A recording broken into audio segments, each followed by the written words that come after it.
Hello and welcome to the special business meeting for the District of Squamish for Tuesday, December 13th. And as always, we have the honor of meeting on the traditional unceded territory of the Squamish Nation. Can I have adoption of the agenda, please? Moved by Councillor Stoner, second by Councillor French. All in favor? Motion carries unanimously. Thank you. Our first order of business is under bylaws, District of Squamish 2023 to 2027 5-year financial plan. And I will turn it over to our staff to present. Okay, great. Thank you. Good evening, Mayor and Council and members of the community. My name is Heather Boxer, General Manager of Financial Services for the District of Squamish. And joining us today is Mr. Russell, our Senior Financial Analyst, who will walk us through the financial plan bylaw for 3 readings this evening. Just before we get started, I wanted to provide a brief introduction to today's meeting. As council and members of the public know, we have had several workshops on different elements of the budget over several months, including robust discussion with council, and received some valuable feedback along the way.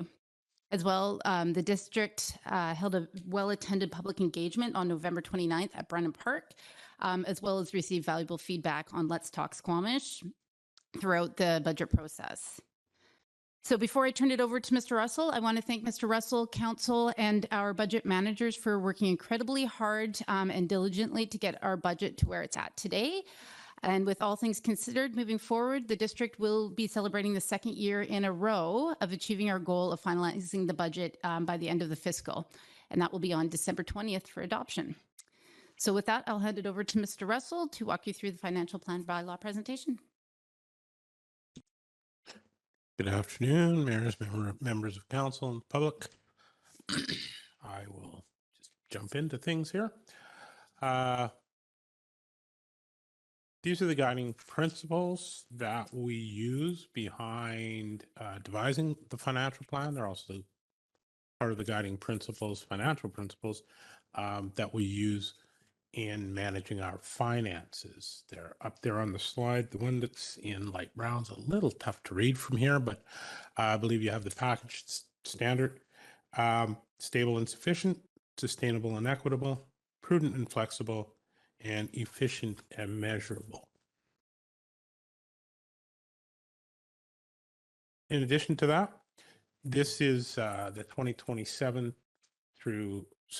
23 through 27 financial plan, and it is based on this set of economic drivers and strategic plan initiatives. This is our timeline, and we were at December 13th, and we are asking for 3 readings of the financial plan this evening. So I wanted to point out some nuances of the financial plan bylaw. The bylaw conforms with provincial reporting requirements. It includes revenues, both tax, utility, and capital. It includes the expenses associated with the general fund and the utility funds. And then there is a balance at the bottom and net balancing figures. And those net balancing figures include debt, capital projects, and reserve transfers. So the bottom line of this overall statement is equal to 0 as required by legislation.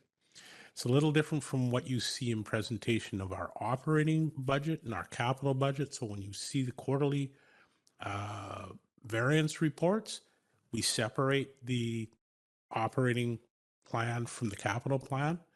With the financial plan bylaw, we combine the two into one single document.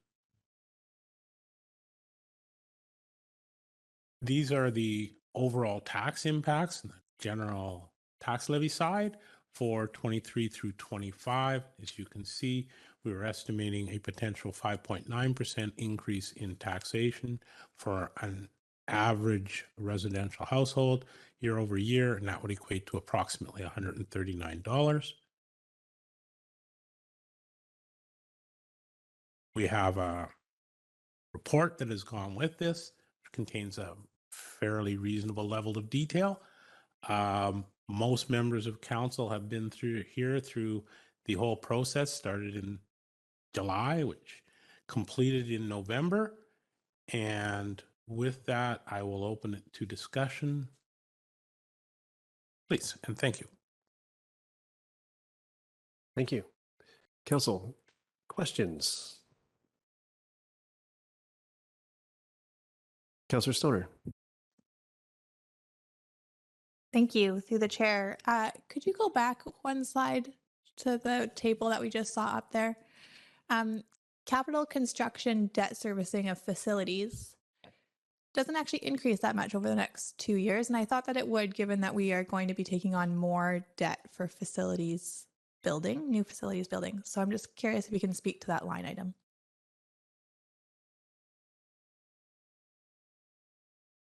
Through the chair, yes, I can.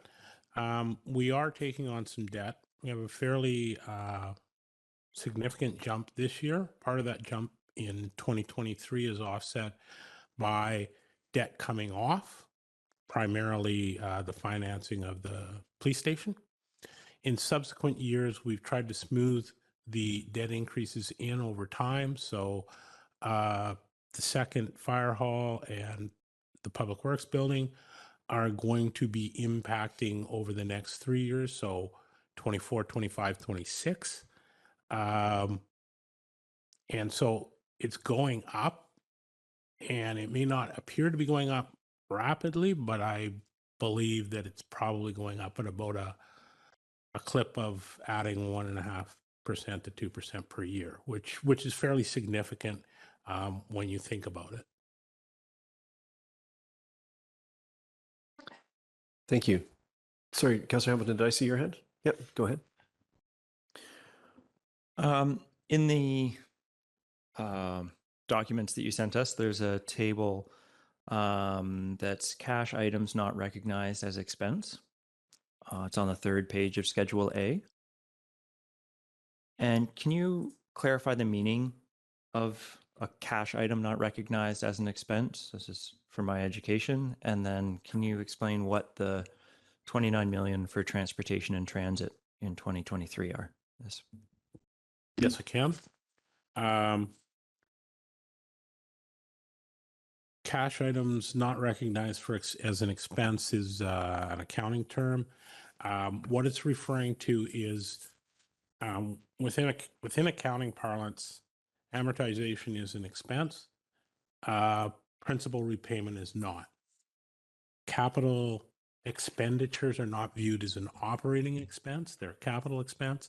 And so from that perspective, they're below the line, and they are also in that section. They're viewed as purchasing of assets, because that's what you get when you spend money on capital. And lastly, it includes effectively what is the net reserve transfers. So reserves coming out to fund capital versus reserves being added to fund future capital. So those are the makeup of the 3 major items in that area. And we also add back amortization, and the rationale for that is within a municipal accounting structure within PSAP, we don't count amortization. We net to zero using debt repayment. Right? So amortization is added as an expense and reduced and removed as a non-cash item. And then because the two net out, that allows our financing to equal the cost of interest plus the cost of debt repayment. It's slightly different than what you would see in a for-profit business. But those are the regulations that we must meet, because those are what are stipulated by our accounting body. With respect to your question specifically around the transportation and transit dollars in 2023 and the overall time frame and why that is reducing. In 2023, there are 2 major projects that are in this grouping. One is the Public Works building, and the second is Quantic Park Sea Dike. And so those are both over $10 million each in 2023. And then as we continue, the major projects that are overseen by transportation, which would be Public Works related projects, diking, roadways diminish. And so when you get to the last year, we're looking at basic diking program and annual transportation program, and truthfully, not a whole lot else. I hope that answers your question. Thank you, Council. Any further questions? Well, while we're here, I see your hand. If you have another one, this is the time. Go ahead. So I was trying to interrogate, being new to the table, trying to interrogate how to investigate tax increases. Tax increases are almost an inevitability in life, especially in the case in an era of inflation. I looked at, in order to answer this question for myself, I looked at our residential property tax charges relative to the BC average. So this is normalized overall inflation impacts. And I've noticed over the past 10 years, ours has risen from 1.32 times the provincial average to 1.43 times the provincial average. Whereas Whistler and Pemberton have either stayed steady or decreased over that same 10-year period. Is there a systematic or operational reason why our property taxes have increased proportionally more than Pemberton or Whistler's compared to the BC average? Through the mayor, I think the answer is that we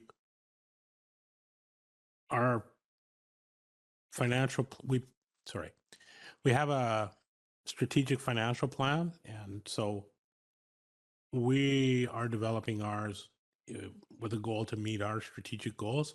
So in comparison to Whistler or Pemberton, they're different communities. They have different needs. They have different growth rates. They're experiencing different needs from their municipalities. I can't speak to their master plans or their assessed values, their reserve positions. So it's difficult for me to provide a concise answer as to why ours would be higher and theirs ours would be going up and theirs would be going down. I think that we have rationale, and I can explain why ours is going up. I would have a little more difficulty in explaining the comparison between us in another neighborhood. Go ahead, Ms. Boxer. Thank you. Just through the chair, for just a bit more clarity on that, what Mr. Russell is also implying is that not all communities are created equal. We all have each community has different needs, so it's not an apples to apples comparison really at the end of the day. All communities will have their strategic financial plan. They all come from different reserve positions. They have different facility needs, different master plans that drive that strategic plan. So that's really what informs every financial plan, which then in turn forms the tax value. That answers your question. Great. Thank you. Council, any further questions? Okay. Seeing none. Thank you. Your timing is great, Mr. Russell. Seeing none, this is the resolution before us. Would someone like to move the staff recommendation? Councillor Stoner moves and Councillor Greenlaw seconds. Would you like to speak to it? Thank you. Thanks to staff for the presentation this evening and for the months of hard work to get us to this point of being able to adopt budget in the middle of December. Well, not adoption. Careful. It's first 3 readings. Thank you. It's been a long day already. But to get us to first 3 readings of budget in the middle of December, hopefully adopting by the year end. All the while having an election and reorienting a new council to the budget. I think it's really triumphant that we're here at this time and getting it across this line. And I think the timing of the budget's really important. This is something that previous council worked towards, but I think it bears repeating that being able to pass our budget earlier on in the fiscal means that we are able to get RFPs and tenders out earlier, and it gives our staff more time to accomplish the projects that we put in the budget, and hopefully we can then spend all the money that we've taxed for. And so this makes good sense for so many reasons, and I'm really, really proud of of staff, of council, and of our community for participating so extensively in the process and still getting here to a point that I think is really resonating. I do look at the budget as kind of overall, and there are a few things that jump out. I think it's really noticeable that the tax increase this year is 8.9%. When we account for non-market change, that drops to 5.9%. So that means that folks who do already live here, who have been paying taxes for a while, your tax increase is really, hopefully, once we have the final numbers from BC Assessment, is just a 5.9% tax increase. But that's still really sufficient, especially given the economic situation that we're currently in. So I think it's important to break it down a little bit and look at what's driving those costs. Inflationary non-discretionary costs are 4% of that tax increase. So we are not immune to the inflationary pressures that are happening. Growth-related non-discretionary costs, so that's increased costs to labor contracts, annualization of service level increases, another 4.2%. So those two things alone are really huge drivers in this budget. And the other one, which goes to a question I asked you, Mr. Russell, is servicing the debt for the capital constructions that we know our community needs so desperately. So that's the first fire hall, which has been built, but that's driving a 1.5% tax increase. We have the second fire hall that's underway, and Public Works that's just on its heels. So I think those pieces of infrastructure are so critical to our community, and I'm really proud that they're underway and in this budget, but we are starting to see the tax implications of that. And I think it's just important to point out that those are really the main drivers of this budget. And they're really critical core facilities for our community.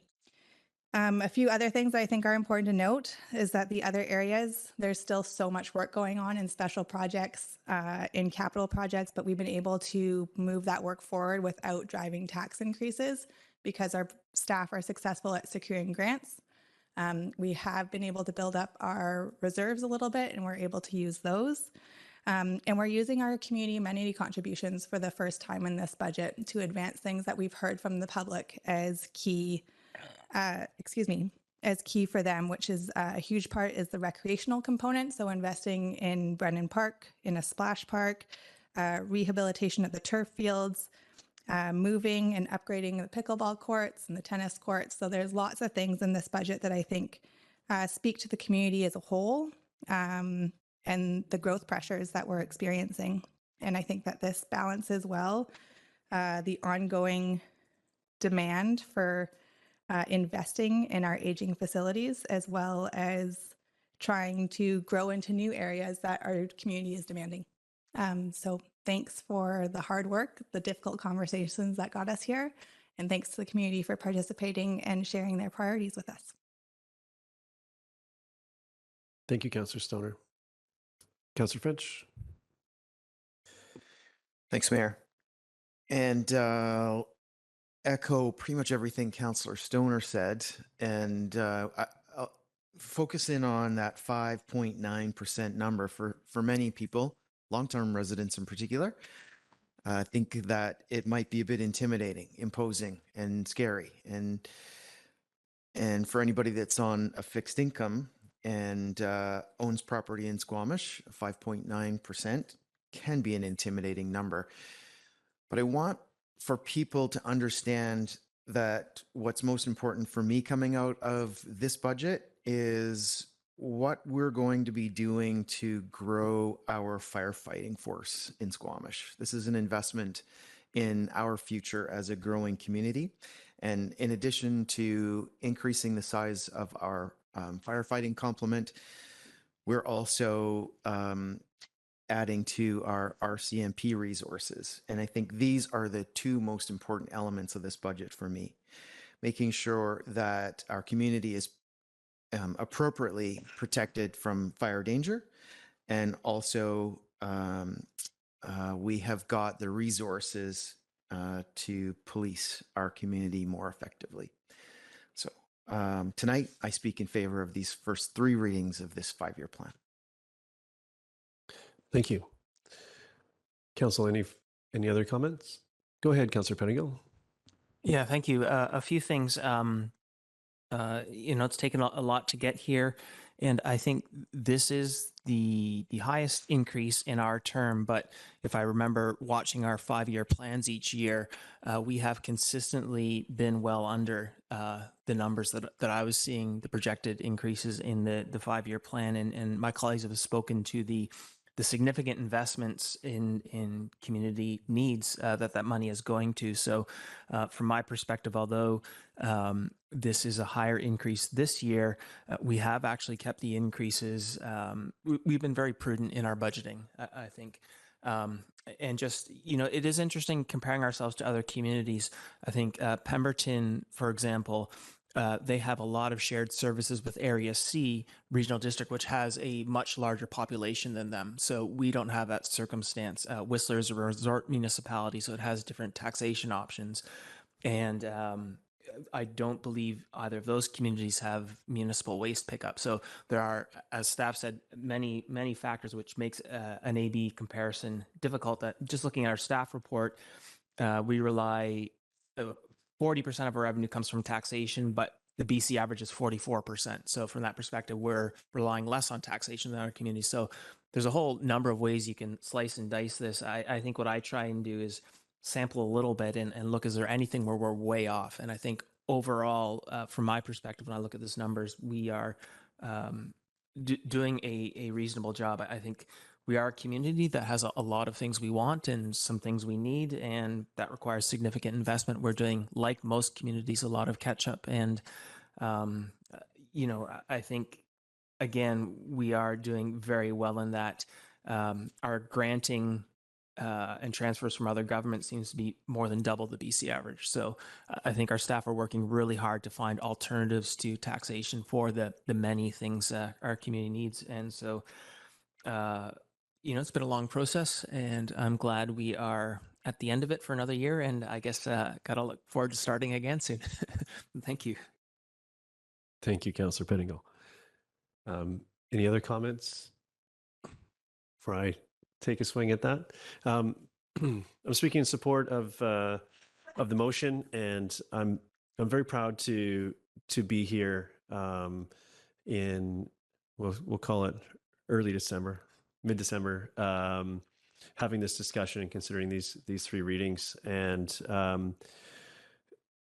it's not an easy thing to accomplish, as the people sitting in presenting to us, the staff presenting to us and around this table with us know, but the completion time, the adoption time is moved by months. And that takes a big lift to get there, and new systems and new processes. And I'm really proud to be here in this process now, considering that we've gone through an election period, which is hard to get things done, understandably, through that time. And also, so I'm very thankful to all the work from the staff and my council colleagues, both new and returning, to get us here, and particularly for my new colleagues, Councillor Hamilton, Councillor Greenlaw.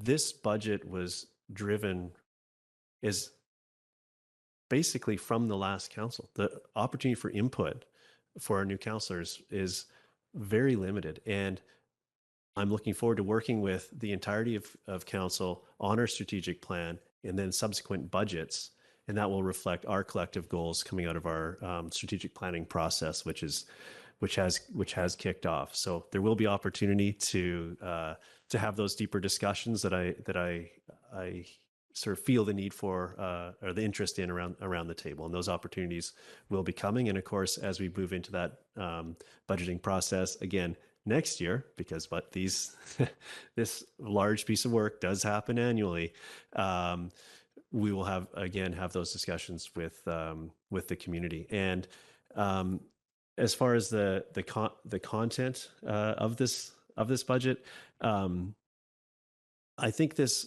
really shows the addressing that facilities deficit that we have as a community. And that work is well underway with the 3 projects that we know of, and now that we've spoken about already around the table, as well as the work that will be commencing at Brennan Park leveraging the $11.7 million federal grant.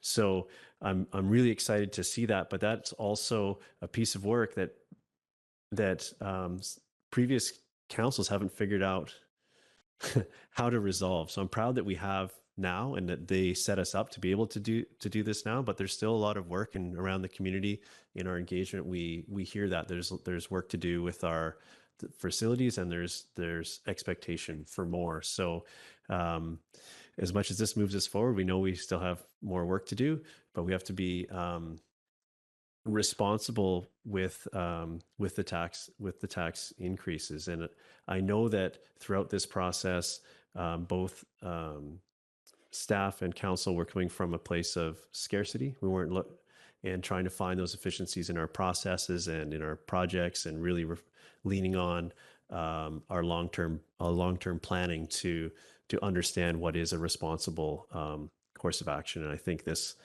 reflects that.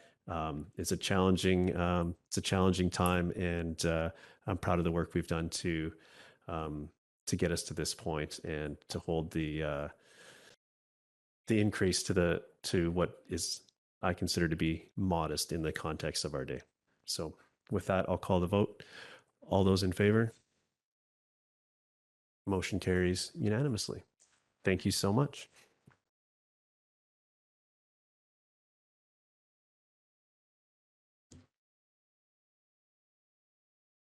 Moving on to staff reports. Item A1 is Rural Economic Diversification and Infrastructure Program. And I will turn over to staff to run us through the topic.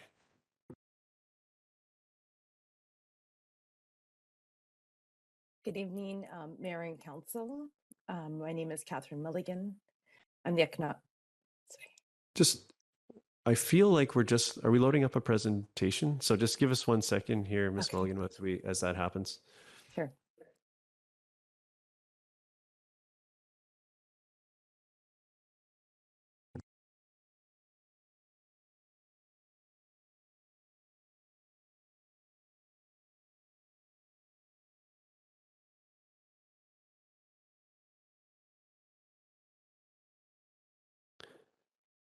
Okay. Ms. Mulligan, can you see the slides on your end? So make sure that you're ready. The presentation's up on the screens here. So Yes, go I ahead when can. you're ready. Yes, thank you. Good evening, Mayor and Council. My name is Catherine Mulligan. I'm the Economic Development Officer for the District of Squamish. And tonight I'm joined by Jen Stone, Economic Development Specialist, and Gary Buxton, General Manager, who are going to introduce some members in the audience who have joined us this evening for this item. And I'm going to hand it over to Ms. Stone to complete the rest of the presentation.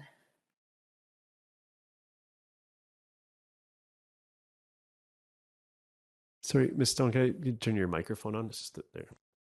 Right, is that better? Good evening, Mayor and Council. I'm Jen Stone, Economic Development Specialist with the Economic Development team. I would like to introduce members of the SOAR group, which I'll talk about later. We have Kieran Hale, Pete Hill, and Hamish Elliott here tonight. Without further ado, we'll jump into the presentation. We're here this evening to seek letters of support from Council for 2 applications to the Rural Diversification and Infrastructure Program, and to seek authorisation from Council for the District to submit an application to the same fund. The following slides provide a highlight of each proposed application. Food systems and agri-food sector development are key priorities for the District of Squamish. With the District of Squamish and regional stakeholders, the Squamish Food Policy Council have been working to strengthen food systems regionally while supporting the development of the agri-food sector. Through recent and ongoing work by the District and the Squamish Food Policy Council, it was uncovered that improved processing capacity, distribution training, branding, and network building would benefit the sector's development, strengthening local procurement opportunities and food systems. Given Squamish Food Policy Council's role in leading significant portions of the implementation of the Squamish Valley Agricultural Plan and regional food systems within the SLRD and the SFPC, the Squamish Food Policy Council, is leading a $125,000 REDIP application in partnership with the district and the support of other regional partners. The application is to establish an agri-foods network with initial programming and services for members, as well as to finalise the Food and Farm Hub feasibility plan in 2023. The Squamish Food Policy Council is seeking a letter of support from Council to include with its application to the province. Letters of support are also being sought from other local governments and organisations. The District of Squamish identified outdoor recreation as an emerging sector cluster for development locally. Squamish's outdoor recreation cluster comprises of recreation technology and performance apparel design and adventure-based media, marketing and film companies. The Sea to Sky area, spanning from Squamish to Pemberton, is a known and respected outdoor region that is consequently well suited to host an outdoor industry-focused business cluster. With many micro and small outdoor recreation companies already operating within the Sea to Sky region, there's a clear opportunity to formalise a network to strengthen collaboration, community and resource sharing, innovation and learning, ultimately to build a stronger, more resilient industry. As such, in late 2022, the Sea to Sky Outdoor Adventure Recreation Enterprise Society, SOAR, was established to facilitate the development of the outdoor recreation cluster regionally. SOAR was formed in response to an industry needs assessment conducted by the district's economic development team, which identified collaboration, training, mentorship, innovation and investment attraction as catalysts for cluster development. The newly formed society is leading an approximately $500,000 REDIP application in partnership with the district, Community Futures Howe Sound and Capilano University and other regional partners to facilitate the operations of the society and initial programming and implement a pilot, innovation and business acceleration space in Squamish. The application is modelled after the similar organisation, the Kootenay Outdoor Recreation Enterprise, known as CORE, as a way to enable the development of the cluster in the Sea to Sky region. SOAR is requesting a letter of support to accompany their application to the fund. Letters of support are being sought from other local governments, organisations, with confirmed support from Capilano University. The District of Squamish will apply to the Rural Economic Diversification Infrastructure Program as the lead applicant for this particular item. The program supports the program, which is the development of a trailblazer program to support the circular economy in the business sector. This program supports the progress of the work outlined within the Circular Economy Roadmap. The proposed Trailblazer program aligns with our objectives in developing the foundations of the circular economy. The program offers initiatives to businesses willing to participate in, innovate for, and champion the benefits of circular Squamish. The program will provide hands-on support to businesses seeking to adopt circular economy principles, reduce waste and emissions, increase revenue, and develop innovative practices. Through this work, businesses will understand and adopt circular practices and create business expansion and development, innovation, and waste reduction opportunities. Costs associated with this application will not exceed $365,000. The program runs over 3 years. Of the total project costs, 80% will be funded by the program, 20% by the lead applicant, which is the district. Of the 20% contribution, half of that can be in the form of in-kind contribution, with the remaining from cash contributions. The required cash contributions will be met through funds from the Economic Development and Sustainability Operational Funds. Through this fund, a portion of the revenues to a maximum of 15% is available for staff salary to support the implementation of the project. And we are seeking authorisation for the district to submit a REDIP application for the implementation of a circular economy trailblazer program. Here are the 3 resolutions for Council's consideration.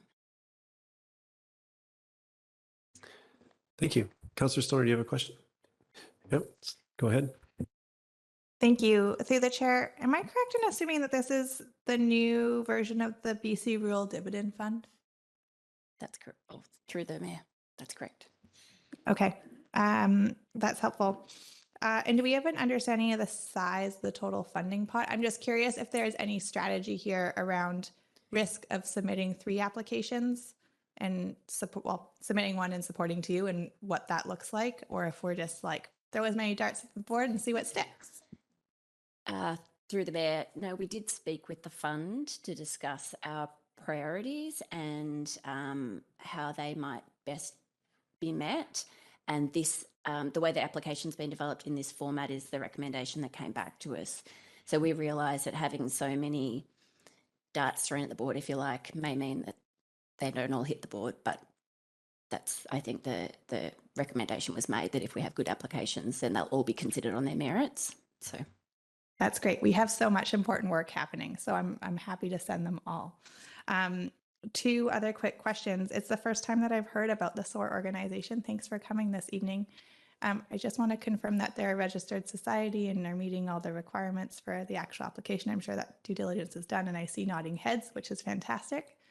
And I had one other question for the Squamish Food Policy Council in terms of whether they are getting a letter of support from the Squamish-Lillooet Regional District for their application. I also see nodding heads, which is great. Thanks so much. Thank you. Councillor Anderson. Thank you, Chair. My first question is pertaining to the circular economy roadmap component of these applications.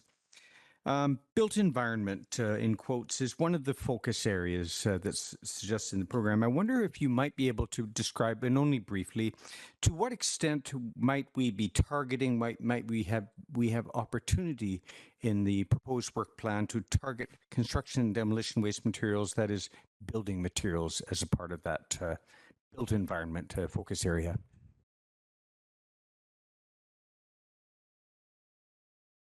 through the mayor, the program is developed to be sector agnostic, but we do have the built environment as an area of focus for the circular economy, and demolition waste is an area of interest for waste reduction within the district. Within the program, we do, in its initial stages, we have we are proposing to undertake waste audits, and so depending on the businesses that are interested in participating in the program and how we frame that, it will. I anticipate that we will be servicing that sector. Thank you. With respect to the Sea to Sky Outdoor Recreation Enterprise Society, it is the report highlights the regional nature of the organization, the regional representation, regional partners are referred to. Could you describe the board composition with respect to how other communities might be represented?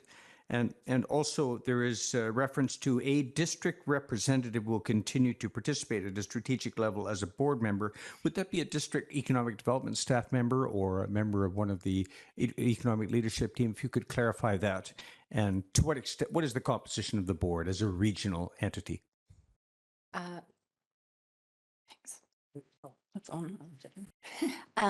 The composition of the board is made up of sector participants, and we are it was initiated in Squamish, but we are looking for board members regionally. And Kate Mulligan is the ongoing district representative for on the board, and I hope I've answered all elements of your question. Okay. Thank you. Councillor Anderson, your mic. Yeah, there we go. Thank you. Yes, go ahead, Councillor Pettingill. Thanks. For the circular economy grant, part of the resolution is to refer or to include our portion of this in the budget amendment. Is that a commitment that we will include it in the amendment, or just that we will consider it in the amendment discussions? Go ahead, Ms. Buxard. Through the chair, that is for consideration. If the grant is successful, then we will have to bring back that additional funding in the Q1 amendment. Okay, thank you. And then just with the talk about in-kind contributions and so on, is the full $73,000 like, or I guess, do we know what at this point impact taxation, or is some of this coming from other pots? Or So half of that 73,000 can be offered in kind. The cash contribution can be over 3 years. We anticipate the program will run over 2, but can be over 3 years. And sustainability and economic development have committed to budgeting that from their operational funds.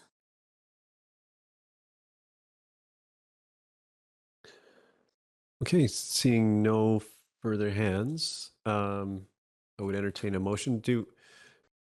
These have been presented together, just to clarity to staff. These have been presented together. Do they need to be done individually, Ms. Arthurs? Yeah, okay. Okay, so Councillor French moves the first one on the list here around the Sea to Sky Outdoor Adventure Recreation Society, seconded by Councillor Stoner. Any comments on this? Go ahead, Councillor French. Thanks, Mayor. When I first saw this and the specific phrase Sea to Sky Outdoor Adventure Recreation Society, I immediately thought back a bunch of years to Cliff Miller and a few others who dreamed of this, envisioned this, and took some steps to try to make it happen. But the individuals who were involved in the conversation were also very busy in their own events and their own endeavors. And it never really got traction. So I'm very excited to see this, to see it in the form of a motion, and to see an attempt to fund it. So I speak in favor of this from a very historical context, and look forward to hearing good news around this funding when it comes to us. Thank you. Councillor Stoner? Yeah, briefly, I'll make one comment that'll apply to all the motions. I think our economic sector strategy is ambitious and leading and identifies the need for partnerships, and the applications that we have here tonight really speak to the power of the economic development team to build those partnerships within our community to make this work happen. So I agree with the approach of throwing as many darts at the board as possible, and I just will cross all my fingers and all my toes that they're successful, because these all look phenomenal, and I'm really happy that I'm not the decider at the end of the day as to which one has to get funded, because that would be a really hard decision. And I hope they all do. So thanks to everybody for all their hard work to get us to this point, and hopefully there's more work to be done. Thank you. Any further comments? Yep, go ahead, Councillor Pettingill.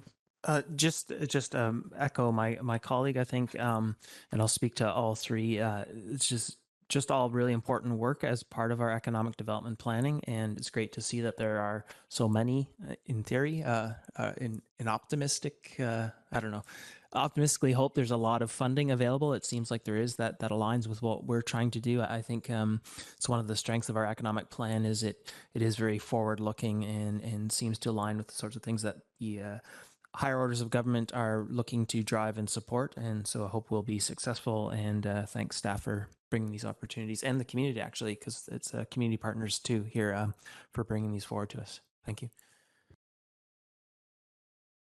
Seeing no other hands, I'll venture mine, and I will be making one comment that sums up all the motions that we have here. So I'm really happy to see this initiative coming forward, and in general, I think as a municipality, we've been very successful at securing grants, and that doesn't just come from writing a snazzy report or application. It comes from the hard work behind the scenes to position ourselves to be ready when these opportunities present themselves. And this, what we have before us, I think really, really highlights that work, and I think positions us well to be successful. Hopefully all these darts land, to use the analogy from earlier. And there's important work happening across the board here. And all of these also represent partnerships in our community. And, we are stronger together, and that's where the magic happens. So hopefully the other orders of government come along with with the funding. So thank you so much. With that, I'll call the question. All in favor? Motion carries unanimously. Would you like to move number 2? So Councillor Stoner moves number 2 on the list. Councillor Pettingill seconds. Any comments on this particular one? Go ahead, Councillor French. Thanks, Mayor. I feel compelled to speak on this one because I am the council representative on the Squamish Food Policy Council, and Crystal Tembrink is with us in the gallery tonight. So I wanted to take this opportunity to acknowledge the good work, the hard work that is being done by the various people involved in the Squamish Food Policy Council. So it's really my honor to support this motion tonight to recognize the good work that's being done by the folks at the Food Policy Council. Thank you, Councillor French. Seeing no other hands, I will call the question. All those in favor? Motion carries unanimously. Thank you. Someone like to move number 3 on our list? What's that, sorry? Okay, let's do that. So, Councillor Hamilton, are you? So, Councillor Hamilton's moving number 3 and the subsequent motion there as well. And there's a seconder. Was Councillor Stoner seconds? Any comments on this particular piece? Okay, with that, I'll call the question. All in favor? Motion carries unanimously. Thank you so much. And with that, we will move on to our next topic, which will be the Valleycliff Childcare Project update with Ms. McJanet will be joining us. And we'll need just a second to get her, get the presentation up.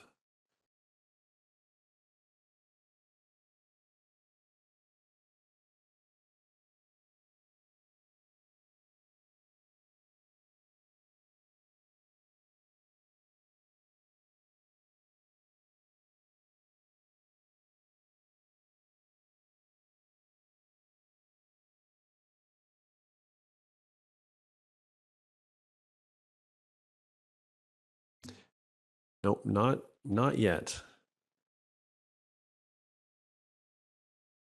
I know it's possible from that position, but I have no idea how to do it myself either. So I'll happy to give you the time to make it happen.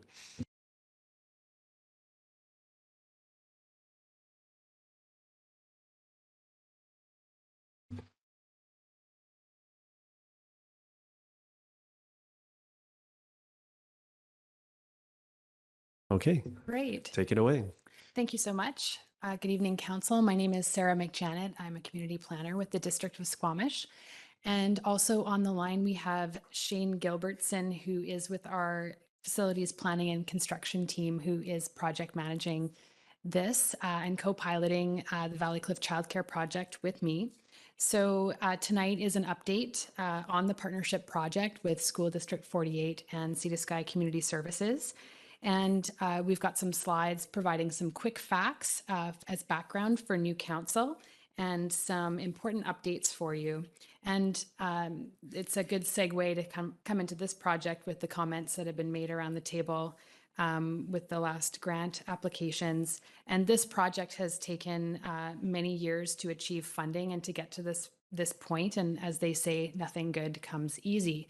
And we continue as along this pathway. So after 2 early attempts to secure funding for a new standalone childcare facility, on our 3rd try, we were successful in late 2021, and in March 2022, we signed a funding agreement with the province for just over $2 million for a 36-space childcare facility co-located at the Valleycliff Elementary School.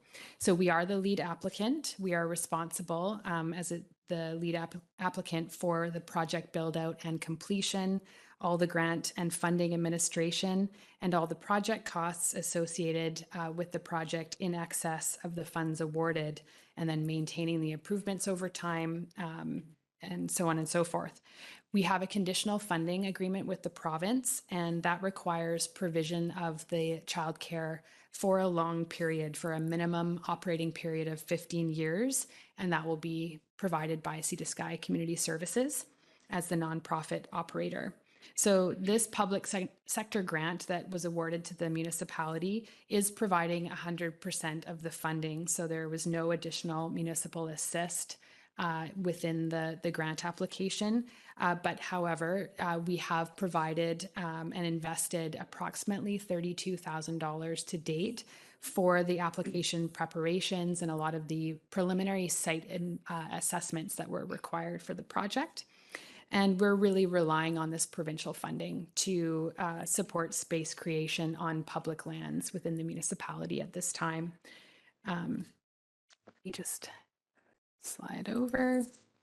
So in terms of our timeline and progress, the original schedule that we submitted to the province noted an overall construction window of just under 11 months. So we were intending to start early 2023 with a fall opening date.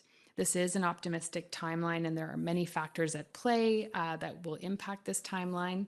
I just want to note for council that there is no requirement by the province to complete the project within a prescribed timeline or deadline, but we are required to keep them apprised of our progress quarterly and then report any delays. So by midsummer, we had assembled the project team. We went through public procurement process to bring on additional necessary consultants, as well as a construction manager for the project. And presently we are in the detailed design and costing stage.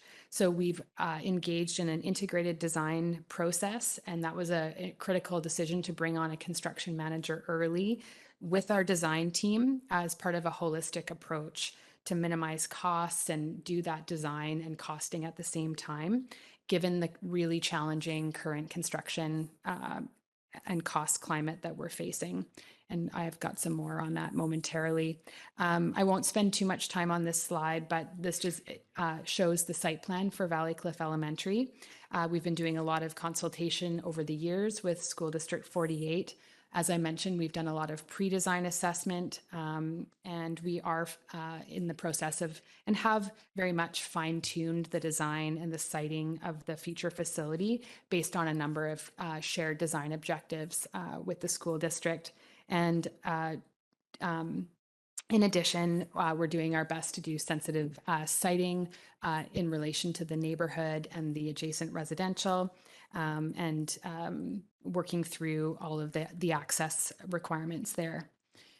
And I will just keep moving forward in the interest of time. So in terms of the project costing, we are encountering major cost escalations on this project, similar to what we've seen on our other project, due to inflation, labor shortages, and lagging supply chain issues that are the result of sort of ongoing COVID-19 restrictions, et cetera, and sort of more global forces at hand.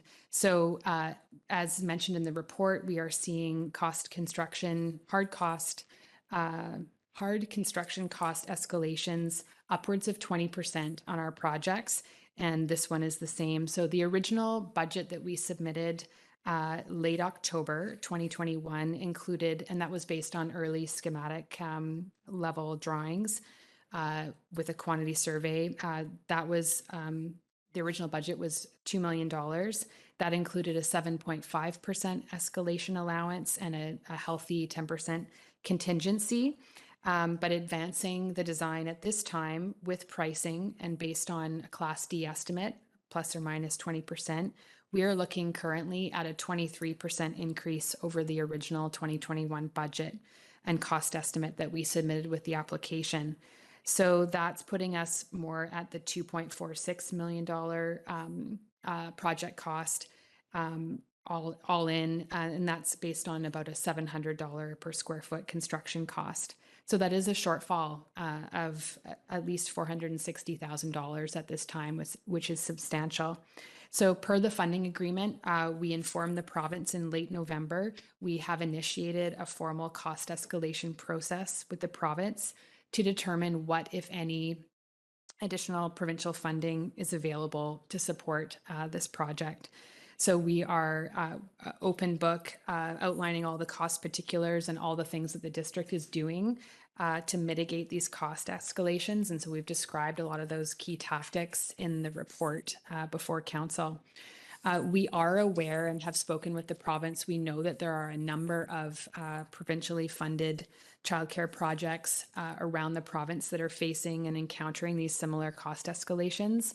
At this point, we are cautiously optimistic that there may be additional funding support available to communities. The Childcare BC New Spaces funding is still open, and they're still busy funding other projects. So we will know more soon, hopefully.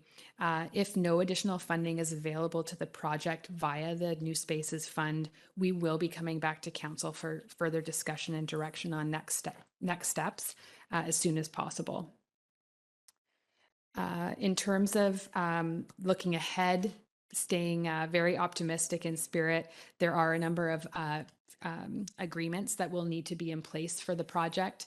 We have been busy drafting those agreements, and they have been, or they are currently under review. So there are 4 key partner agreements that have been drafted, and we won't get into the weeds today, but they're listed in the report just to give you a sense of what those agreements are. There's 2 agreements between the school district and the municipality, a ground lease to allow for the constructed improvements on the school district property, and also a consent to sublease to the Sea to Sky Community Services as a tenant to operate the facility. And the 2 other agreements that are noted on the slide are between the municipality and Sea to Sky Community Services. So that includes a partnership agreement that embeds all of the operating requirements that are in the funding agreement with the province, and those obligations to deliver the childcare service, to have it licensed, and so on and so forth, and as well as the sublease itself. So these agreements, if all goes well and we are moving forward, we will be bringing these forward back to Council for future endorsement once they have been assessed and reviewed by our partners. So really briefly, just in closing, I know that many of you understand the critical unmet need for childcare in the municipality. We have currently a 21% access rate within the community, and that means that there are 21 spaces per 100 children aged 0 to 12 within the municipality. That's overall our current access rate. That's based on the updated 2021 census data and our licensing. So this is for 2021.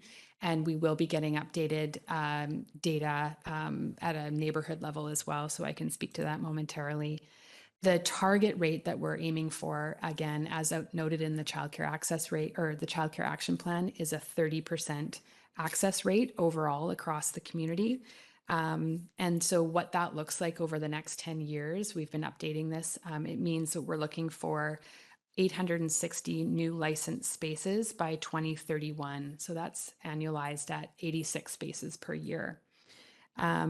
And for the next 5 years, that's just under 600 spaces are needed. So we have a long way to go. And then at the neighborhood level, we also just wanted to highlight for Council that we are monitoring childcare access at the neighborhood level. The drawing or the table that's shown here is actually from our childcare action plan that was calculated in September of 2019 based on 2016 neighborhood level population data.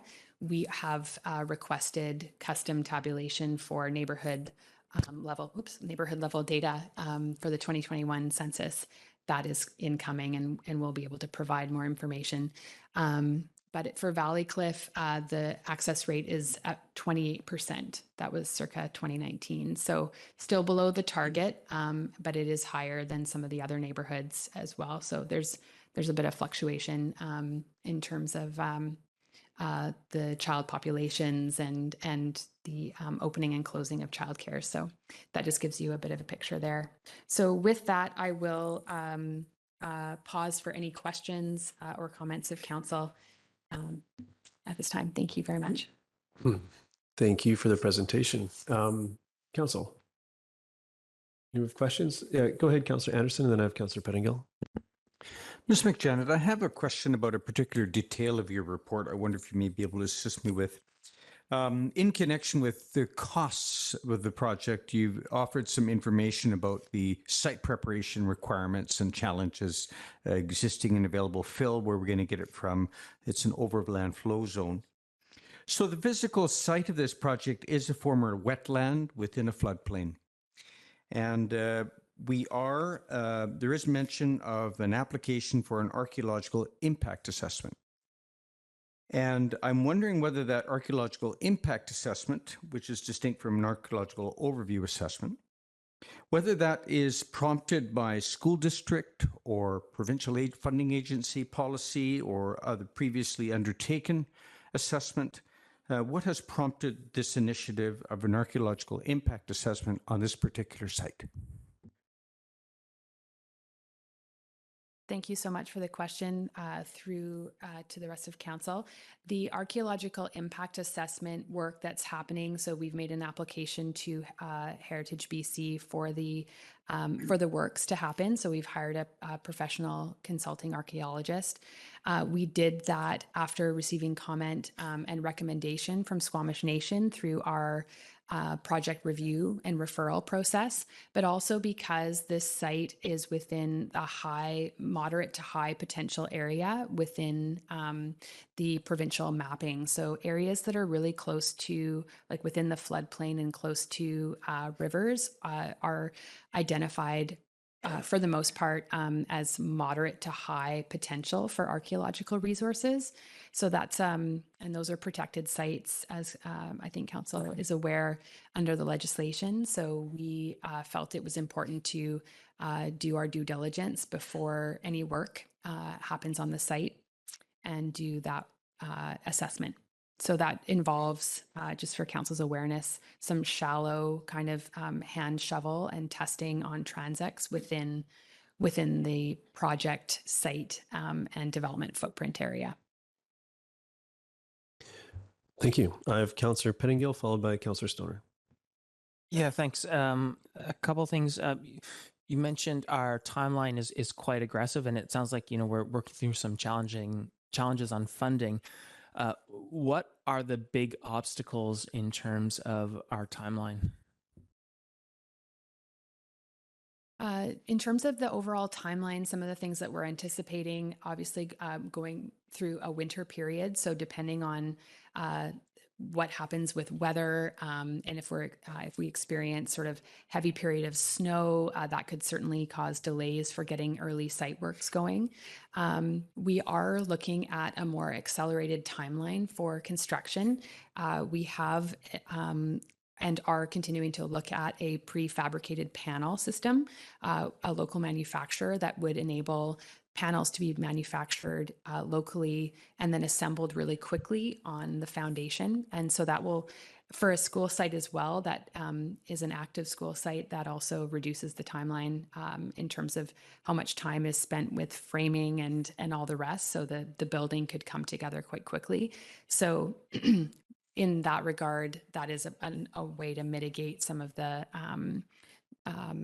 any delays that we might experience. But really, I think the weather is a big delay or a potential for delay in terms of getting works underway right away. Thank you. This one may be too much of a tangent, but just wondering if other communities, as we're talking about, other communities are facing the same challenge with cost escalations when there's provincial funding, but we're using our CACs and resources towards daycare to meet a local need. Could you say whether you've noticed any trend of other municipalities putting their own resources into childcare rather than, sort of insisting the province take care of it?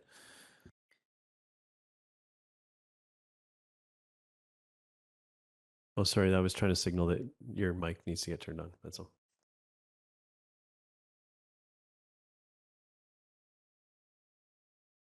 There we go. In terms of other projects that are recipient of the New Spaces funding, we don't have a solid understanding of the full breadth of projects and how many projects are putting towards their own municipal funding. I have talked to a couple of communities, and certainly the few communities that I spoke to did have a little bit of a cost share happening for their project, but that's not necessarily the case for all. So I can't really speak with any certainty about the range of projects and how much communities are putting towards the project. And there's quite a range. Some of them are renovations within existing facilities. Some are new standalone buildings and facilities that are being built. So there's quite a range. And the province has not included a lot of detail around funded projects on their website as I was expecting to see. So, yeah. Okay, leave it there for now. Thank you. Thank you. Councillor Stoner. Thank you. Through the chair, I guess I am curious about the shortfall and when we might have some insight from the province on that. We were successful the third time around, I think, after some pretty significant advocacy efforts at both the staff and the council level to get them to kind of change their criteria around costs per space. And so I'm curious if it would be helpful at all for council to write a letter. We do have a new minister of childcare. So just curious to hear your thoughts on when or if it would be helpful to have a letter sent. Thank you for the comment and the question and offer. At this stage, we don't have a sense of how quickly we will hear back, but we are going to be following up with phone calls, and our liaison with the province has been very responsive and encouraging, and encouraged us to identify the shortfall right away before the end of this year and to initiate that cost escalation process. So I think what would be helpful is for us to have those initial conversations. I have talked to another community that is also engaged in the cost escalation process. It is a bit iterative and they're still working through it. So I will come back when we come back to council with a future update. We'll definitely let council know if any further support or advocacy may be helpful. But at this stage, we're just going to wait for that initial conversation to happen. Thank you. Council, any other questions? I'll venture one. This site, as Councillor Stoner mentioned, took some, we'll just call it work from both staff and mayor and council to get to this point, and now we're seeing some cost escalation, sort of layering on that challenge. With the funding mechanism, is there the ability to pivot with our existing partners to another potential site? We see a need across our community in various slides that were shown in your presentation, including the one that's up now. And I don't want to go into too many what ifs, but this one does, this particular site seems to be putting up a bit of a fight. And I'd love to get this these funds into action and actualize some spaces to fulfill that need. So has that been a discussion with the partners, and is that something that that there's a mechanism for with the funds as allocated?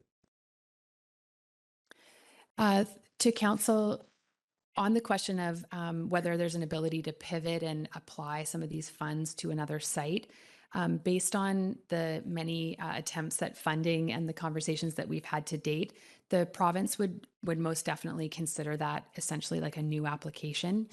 So we are trying to kind of continue on the same course if possible, but just to highlight that a lot of the discussion and work with the school district over the past several years has been to look at where are the best opportunities for situating new childcare.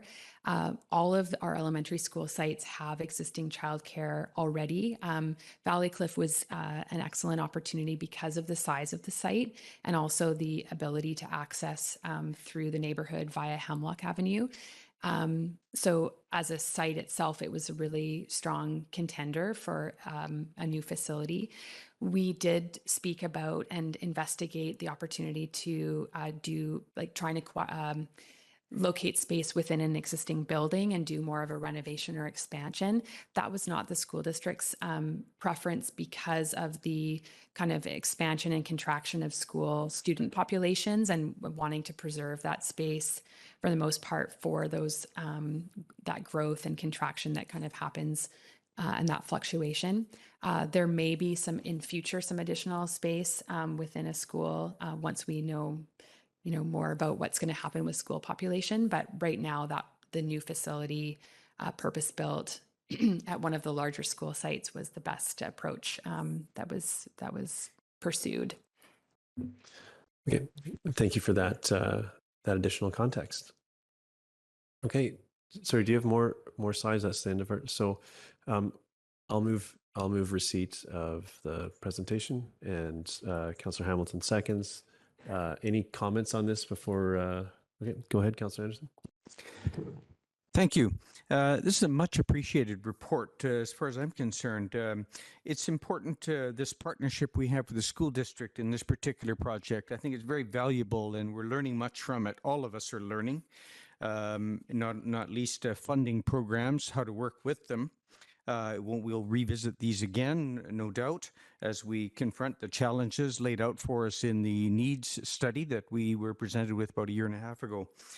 We've also learned a lot in facility planning and design.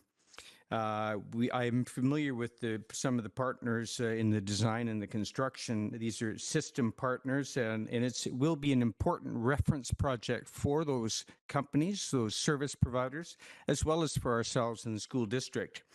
I think it's an excellent, obvious location for such a facility, and I do sympathize or share the sympathy of the partners in holding fast to this site. I think that this project should remain a good investment, and looking into the future, I will be interested to note how we treat the subject of schools and facilities when we come to do a Valley Cliff neighborhood plan. Some of our long-term thinking, I think, will situate what we're planning here in that type of a planning exercise for Valley Cliff. That neighborhood will evolve, the types and forms of housing, not least with it, and the demographics of the neighborhood. Thank you. Thank you. Any further questions or comments before we call the question? Seeing none, I'll call the question. All in favor? Motion carries unanimously. Thank you so much. And with that, I'm looking for a motion to terminate. Councillor Stoner, second by Councillor Hamilton. All in favor? Motion carries unanimously. Thank you so much.